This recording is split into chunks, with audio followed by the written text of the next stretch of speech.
So what is it about playing ball that gets you so excited? I guess it's just the team environment. I grew up playing basketball and I had a pretty large group of friends growing up. Obviously at school, I went full-time school, so I was just waiting for the bell to ring to go outside and play basketball. And I guess I just grew up with it. I love the team environment. I love seeing, others on my team, enjoying themselves. And, as I said, when I'm playing basketball, I don't think about anything else. I just want to keep playing all day. And yeah, I don't know.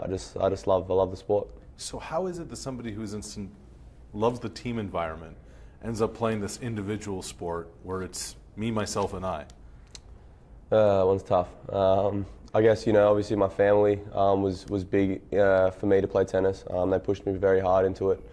I played both sports growing up and then kind of had to give one away. And I thought, we had a discussion of what we thought was easier to make it, being based in Australia, and tennis was probably that option. So, it hasn't worked out too bad, but I do wish I did play basketball.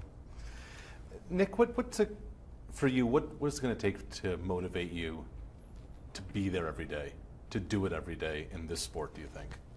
I don't know. It's a tough question. I get asked that a lot because, 1 week, for instance, Indian Wells, Miami, I'm playing unbelievable, and then, you see weeks like Shanghai last year and other weeks where, it doesn't come from a bad place, but it does come from somewhere that, I don't have the answers to, but I'm not sure. I thought I was getting better, but then, I don't know the answer. I really don't. I think it was at Wimbledon, maybe somewhere else. You said maybe I need a coach. Maybe I want to go down that road. Have you explored that at all?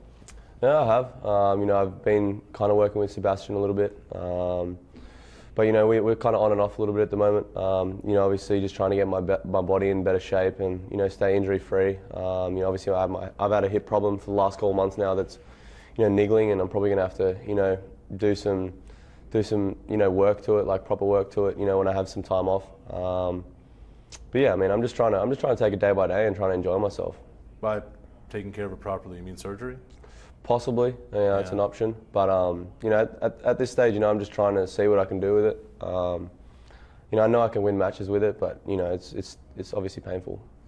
What has anyone taken you up on your offer of going to go practice and hit with some of your Twitter followers? Yeah, well, there were a couple today in my first practice, but I was hitting with another player, so it was tough to sort of, I know the other players kind of want to get their work done and be professional, so I didn't want to, kind of ruin that. But I'm hitting again at 5, so hopefully, it'll be a bit fun there. Just your first match against Troitsky. You've been a guy here at this tournament and other tournaments where you've stepped up and showed up in the first round, and you haven't. What's going to be important against a guy like Victor? Well, I guess, I think we're both kind of struggling physically.